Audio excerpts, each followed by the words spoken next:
So what I did is I filled a bus. Perfect. I promoted the show. Great. I got everything, all my ducks in a row. My one downfall was also such a benefit. I filled a bus with hundreds of dollars of alcohol. Here we go. I got a whole bus trashed before the show. And Who could have seen this coming, Andy? I got Literally could not have. Oh, it's not your fault, man. Who would have known? No, I would not have thought, because we didn't eat, right, before the show. And we piled in to a group of people who are highly intoxicated. 8 comedians who are going to give it their best. And I had my headliner look at me and say, I have no idea what to say. It's like, what are my jokes? He was that blind. He completely forgot his headline set. And we had to sit there 5 minutes before the show and tell him his own jokes. And I'm the MC. And I get on and I'm like, so, comedy. That was my opening line. Welcome. Comedy. That's how blind drunk I was. And I'm like, I should probably tell some jokes. But I'd rather just bring on the comedians. Who have I got? And then I look at a comedian and I'm like, this guy. Didn't even say their name. No.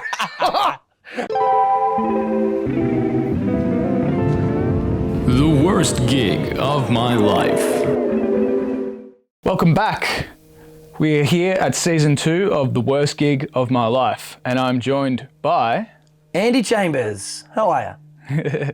Andy's a very talented comedian, and I believe he's got some important shows coming up. Yeah, got a comedy show, comedy festival, which is going to be fun, on April 11th, 12th and 13th, which is good. Where's that? At the Rubber Chicken. It's 9 p.m. I've kind of gone strategically with 9. To be honest with you, I've done 7 o'clock shows, people are eating. I don't know, I just kind of thought, you know what, if they're going to be a little bit loose, 9 p.m, I've done a few gigs where you're like, all right, 9 p.m's on the back of when people, they've already had food, they're settled, and they've had a few drinks. Yeah. And you're like, that's my crowd. Strategic. Yeah. Like it. Like 6 o'clock, pre-food, early drinks. Nah, that's not my crowd. You know what I mean? Like maybe blue collar, whatever. I'm not looking for a blue collar or white collar crowd. I'm looking for a flannelette crowd. If you wear flannelette or own Ugg boots or moccasins, fucking come to my show. Fucking fantastic. And Andy has the most amazing tattoo. I cannot show any of you yet because he'll be debuting it and revealing it to the world during his comedy show. But when that's over, I'll release the video and you can see the most beautifully artistically created tramp stamp on earth. It is the sluttiest tattoo you've ever seen. It's amazing. How long have you been doing comedy for? 4 years. 4 years. So now. I've been doing comedy for 4 years. I've been performing pretty much most of my life. So when I was a kid, living in Seymour, I was in the school choir, like in grade 3 or 4. Nerd. Yeah. Oh yeah. But the thing is, like the first year that I was in the school choir, the choir teacher said to the class, "All right, guys, now I understand that not all of yous can sing. This is about getting people on stage and teaching." And everyone was like, what? We're all here because we can, you know. So I think she was specifically talking about me. Like, I was a cute kid. Like, don't get me wrong. I was like, all right, I was always at the front on the corner. So like the microphone couldn't hear me, but I was like, I had effort. I was punching it out. But yeah, I did carols by candlelight and all that kind of stuff. And yeah, man, like I did drama, like theater. Performances of all kind. Oh man, I was the theater kid, but look, I was never the main actor because I couldn't remember my lines. It's a very important skill for an actor to have. This is true. I'd get to a point where I'm like, oh God, oh. So I was like the main actor's best friend. I was always the main actor's best friend. So I'd always be, it wasn't like I had all of these things. I'd be like, oh yeah, yeah. So I'd come in with like the witty stuff to help out. But I never got the big lines. I was just there for like the comic effect. I was like, oh, okay, I'll take that. I don't know. High school was a long time away from me, to be honest. Yeah, man. I was just everything like support. That was it. I did music in high school. I couldn't sing. I just gave it a go. The hard thing about doing music in school, especially like a band class, they expect you to already be able to play an instrument. That's not kind of the idea of doing music. I thought I'd be able to learn something and be like, yeah, I'm going to go and learn how to read. They're like, no, well, you're in year 11. You should already know how to read music and write it. I was like, this sucked.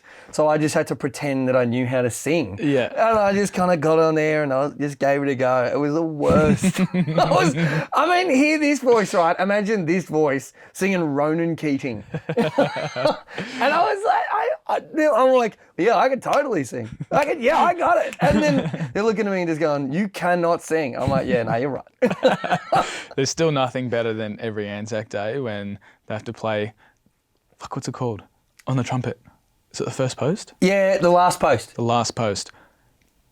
In my high school in Wodonga, we had our music teacher play it. In Wodonga? In Wodonga, Oh, yeah. you're near Kapuka. really good. Yeah. I'm a half-breed, half country, half city. And then when I moved to Melbourne, they had a student playing the last post.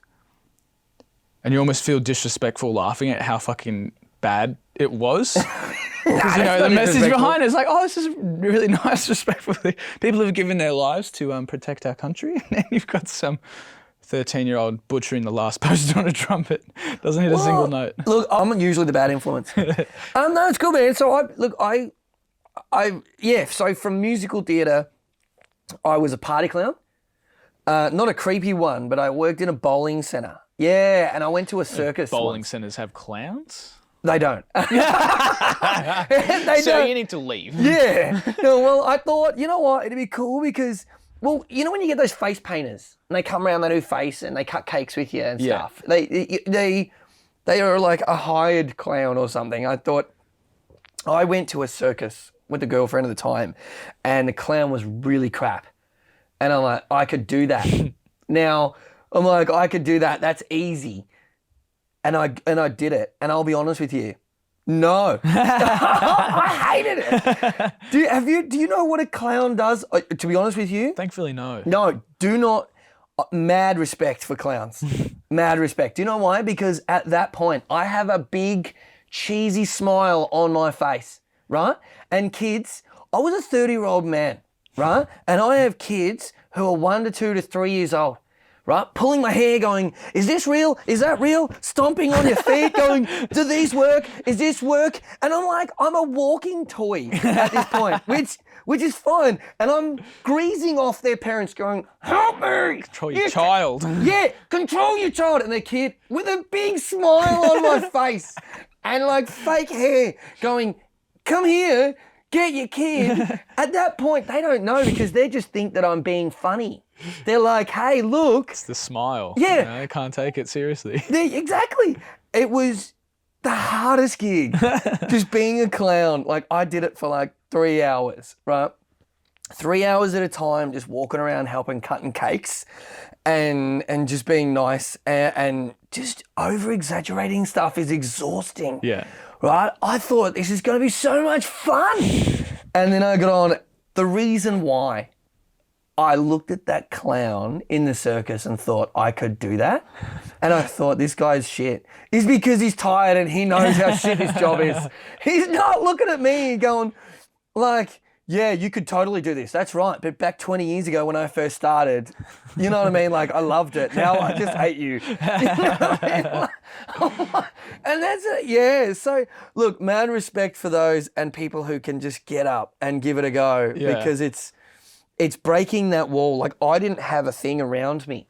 It was just people who were there and I'm trying to do balloon tricks and I can't do balloon tricks. So, and that was a part of my shtick. Yeah. Just a failure balloon trick clown and twisting balloons and trying stuff. And look, it was fun to say that I did it. Yeah. but I'm glad. Never again. Yeah, I would not do it again.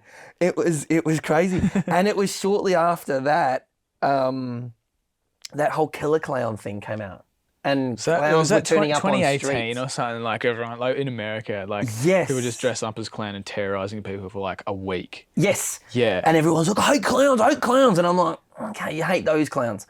You know, people are like, I'm scared of clowns. I'm like, they're not fucking scary. But look, I understand the fact that if a clown comes out and jumps out at your kid, it's like, rah, and you're like, ah, I'm like, I get that. I would be scared of that clown. But if you just walk up and go, hey, buddy, like that's their intention, is Yeah. to be full of laughter and happiness. That's not really something to be scared of. But ultimately, the jump factor is, you know, What was the worst experience you had doing as, that. as a clown? Honestly, the last day that I ever did it. The last day I was supposed to be working for 3 hours. I think I did an hour. And I'd all done up, ready to go. And I'm standing there on the lanes, and I had a group of kids just circling around me like bullies. And I'm just standing there going, hey guys, you should just stand a little bit away. And they're like, bang, bang, like stomping on my feet. And I'm like, that's okay, guys. You could do. And I'm like, and they're pulling on my neck and like trying to pull my ears off because I had big fake ears. And I'm like, pulling, and I'm like, and like, I'm at this point, like I'm a living toy. Like I get it, but it's just like, like, can you just fuck off? You know, I can't do that to like a 3-year-old, you know? Yeah, you can, you shouldn't. You know what I mean? Like a big solid clown boot to the face. Like that is funny. No, it's not. Squeaks as it kicks him in the head. And he'd be like, oh shit. But no, that was crazy. That was one of the craziest things. But yeah, being able to come from stage, like I did some clowns on stage. I've done a whole bunch of different actors and things. When I say actors, like, sorry, I've done a whole bunch of different parts. Yeah. And I think I even played a clown on stage once, and then coming off stage and then putting the makeup on, but being in front of people, to completely taking the makeup off. And some of our gigs are just on ground level, you know, microphone in the corner. So to be able to come from on stage with makeup, off stage with makeup, no stage, no makeup, just this, it's a slow progression. It's been a lot of fun, man. It's been really good. But yeah, as I said to you, I've performed a shit ton. So when people get up and they go, are you nervous? I'm like, nah, no. I've had kids kicking me in the feet. Well, a Pull my lot ears more off, just in the feet, pull but my hair, everywhere. They punch you terrorising in me. Punch in you in the the thing. Did you wear a box? No. Oh. They don't punch you everywhere because they think it's hilarious. Like, what would this do? Boom. And you just go, oh! Big greedy smile. You're like, go. That's so good. I'm gonna get a beer. and Yeah, I then- love one, man. I'm finished. And then we'll jump into the worst gigs. Oh, dude. Probably there is one that stands out. When I say the worst gig, I've thrown gigs. Like when I say I've thrown it, like I've gotten on stage and I knew straight away, I don't care if I bomb. I do not care at this point. I did a gig in Werribee. Off to a good start. Here we go. Yeah. And it was a good night, good headliner. It was a great gig, right? It's been there before, really good setups. And I'm thinking, this is going to be good. These are my people. Yeah. Right? I lived there for a year. I knew the tavern it was in. I thought, this is great. And then there were people who went on before me. And I thought, okay, I was kind of mid-range in where the performance was. And a young woman went on before me. There was probably 2 young women in the show. She went on before me, like 2 people. And when she went on, the crowd were always talking a little bit much. Like there was a few tables around who were kind of talking amongst themselves. And I'm thinking, okay, all right, this is interesting. It's a rowdy crowd, right? It's a pub crowd. Let's see where we go, right? The crowd's a little bit feral. is what I could call it, in a nice way. Not in a way they were feral, but it was like a feral crowd. Yeah. And I'm like, okay. She got on, right? Knowing this, because you can feel it when you're in comedy. You know the kind of crowd. You have to be able to read it. She got on. She's like, hey, I'm so-and-so. And they said, next. Oh, Guy from the back of the room. fuck.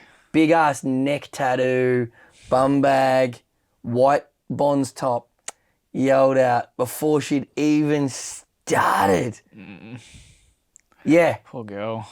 At that point, you just look at it and you're like, this is not going to go well. And at that point, he owned it. He owned everything. So in comedy, you have to be the most dominant one in the room. You have to be the alpha, because then people listen. And it's hard. Like, that's the point. You have to own the stage. And then another guy got on after her. She quickly got on, did a short set. One of her friends got on, who was a little bit of a lightweight, did some light-hearted jokes, and no one listened. 90% of the people had their back to the audience. And I'm looking at it and I'm like, I know these people. And that little bit of a savage smile came on in the corner of my mouth. Right? You're going to get it. I just walked on stage and I stood there with a microphone and I'm just like, yo, fuckhead. That was my opener. The guy with the bum bag. Yeah. And that no one said anything. Everybody went quiet, like, this is not even a comedy show. And I'm like, yeah, you in the Bond singlet and the rose neck tattoo. How you doing? And I'm like, what's your name? And he go, and you just go, and I'm like, no. Take that cock out of your mouth and tell me what your fucking name is. And then he just looked at me and his eyes pricked up. And the first thing I thought of was, I'm getting bashed here. I am definitely getting bashed on the way out from the car park. And I thought, and I'm like, you know what? I'm here and I'm like, I'm going to defend comedy as a whole. Yeah. No, this is happening. And I'm like, yeah. yo, what's your name? And he's just like, yeah, whatever. And I'm like, do you want to come up and do some comedy? He's like, nah. And I'm like, good, then fucking leave it to us. Your job down there is to watch. My job here is to talk, so shut your mouth. And I did some material and he wasn't listening. And I'm like, did you hear that, mate? And he's just like, at this point, I'm fighting him with my words, like with my jokes. I'm talking to him and I'm like, hey man, what's going on? Hey there, what's going on? Did you hear me? And at that point, well, I'm literally, and then by the end of it, he's watching me. And I'm like, you heard that one, didn't you? And he's like, yep. And he clapped and he watched me come off the crowd. And I'm like, yep. I walked up afterwards and I'm just like, bro, I was just joking. He's like, yeah, no worries. He laughed it off. We had a bit of a joke. But you know what? As I walked off, the crowd, like for the next few acts, everyone faced the crowd because I brought the attention back to where it needed to be and the stage. I threw that gig. I looked at it and I'm like, I don't care. I do not care about this. Taking one for the team. Yeah, I'm taking it. And the headliner got on and smashed, did really well. But I think it was before that point, it was just, no one cared. It was a feral gig. I don't know. And I was just like, no, I don't really want to get bashed. But something inside me was just like, I'm taking it. Not to slander the good people of Werribee. I spent a year there. It's okay. It was, yeah. Look, there was a place that's from the area, it's around the corner from Werribee, called the Bird Cage. Classy. No. It's basically all of the streets around the town are named, so around that area, are named after birds. But they call it the Bird Cage because once you go in, you don't come out. Fuck yeah. Yeah. It's very much full of commission, broken down cars in your front yard, and couches at your front door. You got to sit somewhere. Yeah, well, that's right. You've got to hock bongs somewhere outside. You know, don't smoke a crack pipe indoors.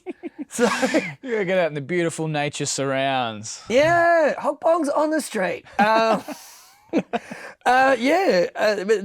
that's pretty much what it was. So it was good. That was probably the most dangerous gig, man. Like I walked. Could have gone either way. I had to walk back to my car and get escorted back to my car before the gig finished. And I'm like, he's here? Okay, good, I'm going home. Everyone was like, here's my phone number. Tell me if he leaves. Call me if he leaves. Yeah. Because I had to go down an underground car park. Ooh. And my car was like a walk away. And I was like, look, I'm okay. It wasn't crazy, but I'm like, this is so shady. Yeah. But what do you do for comedy? Oh, the art. Love it. What about bad performances on your part? Bad performances, not reading the crowd What happened? is a bad performance. Look, I've got on and done said jokes. You have to read a crowd. As a comic, you have a group of jokes. And I got on and I did a joke, and it was in a little Brunswick bar. And I was like, oh, okay, here we go. Let's see how well my material goes down. I wore a flannelette shirt and a singlet, and I got on. I'm like, hey guys, how you going? Straight away, they looked at me like toxic masculinity. I was like, here we go, just trying to get the white man down. And I looked at it and I'm like, what's going on, guys? Straight away, the energy in the room went cold. And I did some material, and someone said something. Someone just said something to me. I can't remember exactly what it was. I asked an audience member, because I like to be very conversational. And I asked an audience member something, and I went with the old, that's what she said. Always a classic. And then they just yelled out, they. Pronouns, bro. Were they fucking with you, or was No. That is the one thing you cannot do now. Comedy has gone so PC. It was like, at that point, I knew I was going terribly, but the minute everyone turns, I'm like, I've never had a worse heckle. At that point, that's a bad heckle. You get heckled for pronouns. That's what she said. And everything just went dead quiet, and everyone's like, that's not a she. And I was like, oh. At this point, I try and be politically correct. I tried not to swear. Yeah. I'm like, I'm just gonna try and be on my best bogan behavior. And I was like, I'm gonna be articulate and I'm going to be nice. And the she comment caught me out. You misgendered someone of all the things slip up on. I misgendered. You should have known. I should have known, bro. And I'll be honest, I understand. Hats off, I'm not taken away from anybody, but I feel like I should have gone around and done a census before the show. It's got to catch you off guard too. How do you plan for that? I mean, that's got to just throw anyone off, because who's going to be expecting that it's a misgendering, and you're like, oh fuck, what do I do? You can't. At that point, you just have to plan to fail. And as much as you want to get on and do your best, and the audience want you to do your best, but your issue is the minute you fail, it's like sharks in the water. They smell blood, and you're done. And at that point, they're picking you apart. The crowd will just be like, oh, actually, and it's very hard. It's so specific that, yes, your job is to get up there and make people laugh, but at that time you also want to make everybody feel included. You've got to try and make everybody laugh on a quality platform. Yeah. But dude. How early into the gig did this happen? A year in. Into the performance itself. Oh, sorry. my career. First minute, second minute? First minute. Oh, I was on there for another 4. How'd you come back from that? No, I didn't. It was just full on downhill. And I'm like, at this point, no, I got this. That's why it was a shit gig. Because I was like, nah, I'm doing it. And people are looking at me just going, what are you doing? I could see the back of the crowd, because it was kind of like a well-lit pub. And I'm like, nah, I'm going for this. I'm going to try and fix it. No, you can't. You cannot roll shit in glitter. He's still shit. And I was just done. I don't know, man. I walked out of there and I don't know. I was speechless. I can't fix that. Yeah. I couldn't. I walked out of there and people said to me like, at least you know what not to do next time. And I'm like, what? What do I do? Like, I can't call people she. I mean, I don't want to. You can, you shouldn't. You can, you in shouldn't. some scenarios. I don't want to turn around and call a they, and she goes, no, I'm a she. And I'm like, I know, but I don't want to. And then it's an explanation. And I'm like, oh. You know what I mean? It's a very political world. And you got to work with that. So you've been got to try and be cancelled in Brunswick. progressive and recognise those. So mind you, I just don't gig in Brunswick. People said to me, well, how are you going to fix that? I'm like, I'm just not coming back to Brunswick. But wait 10 years, it'll blow over and it'll come back, try again. 10 years, that's a bit too soon. They'll be like, you're that guy.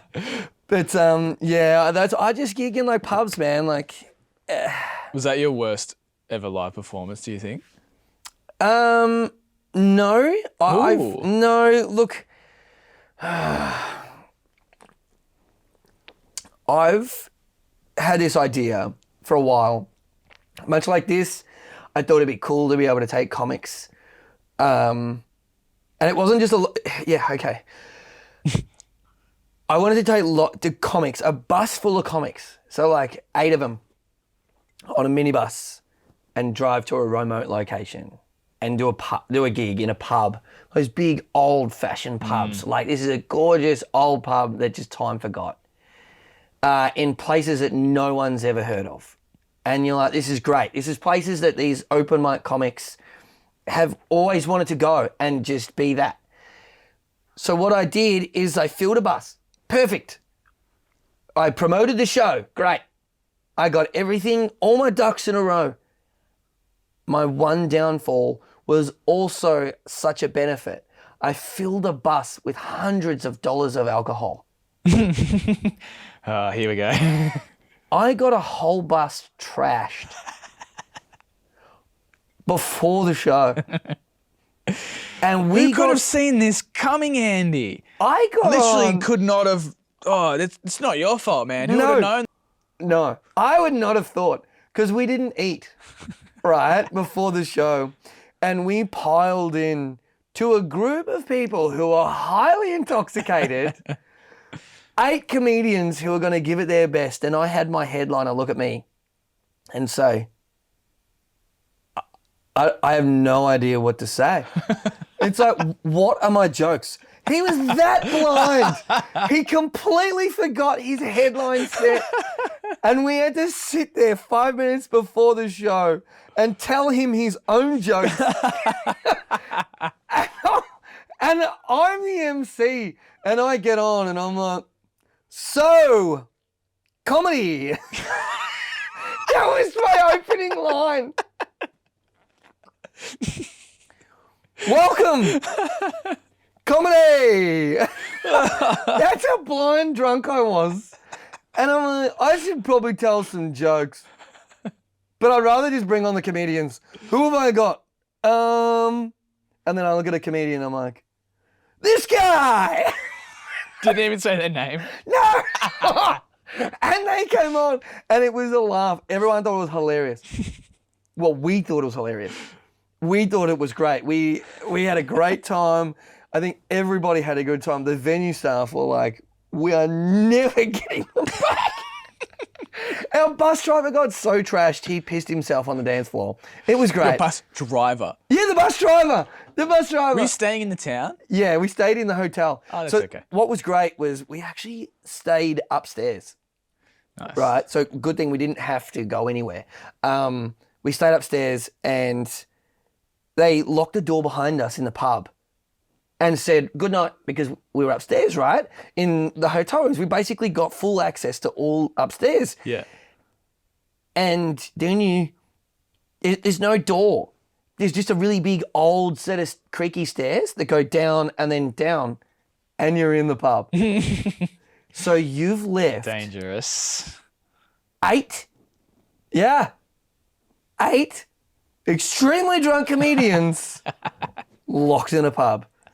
And the driver has pissed God, himself. What happened? And you look, man, one of my guys pissed in the sink, right? In the sink, in like a little sink.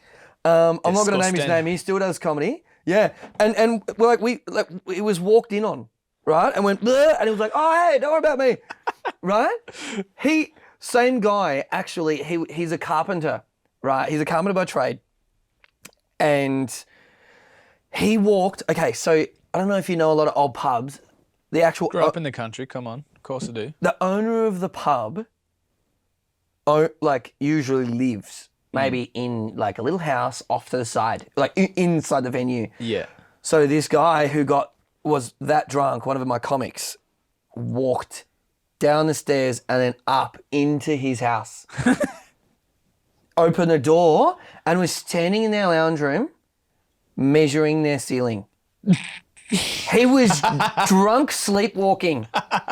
And they walked out and we saw him and we followed him in. And we're like, what? I mean, the owner of the pub, who politely gave us all the room and gave us a stage to perform on, is ushering these people out. This drunk guy who is measuring up their house for possible demolition. And he's like, oh yeah, like he's full, like getting things out, pretending but he's dead asleep and no one knows. And we're videoing him at this point. Like we're taking videos going, this is so good. And then he's walking out going, what are you doing? And we're just like, shit, it's funny. He's like, no, get out of my house.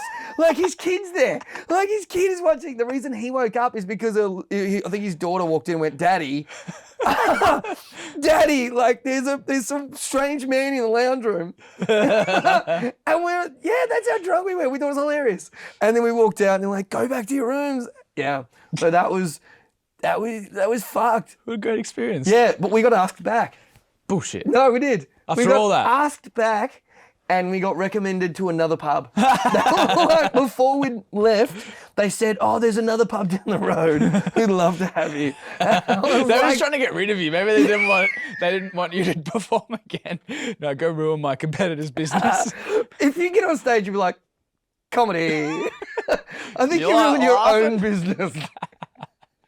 And I mean, mind you, like we made some great friends. It was a lot of fun, but that was definitely. Glad you guys had fun, though. I know, Maybe yeah. everyone else didn't. It was a no-go. Like we politely got invited there by some friends and stuff, and we were like, oh, it was a great night, wasn't it? And they're like, it was okay. Yeah. And I'm like, okay, all right. But yeah, it was full on. So I don't know. We took two girls because we wanted to keep kind of like the demographic good. They were friends of all of ours. We had a great time, but they just got hit on by everyone in the crowd. And it was weird. So these girls, we were kind of like protecting them like awkwardly, but they were getting Yeah. perved on and it was a little bit creepy. So it was all right. But Maybe that's why they ask you guys back. yeah, I wouldn't be surprised. Ugh. Yeah, but it was still fun. We had a lot of fun. But yeah, I'd still love to be able to do it. I'd love to be able to go but I think definitely sober. I think getting drunk after the gig. But you did so well the first time drunk. You don't want to change your winning formula. You know, you got some referrals. Yes. All right, that's it. End of the episode. Thanks for watching. Subscribe or whatever. Bye.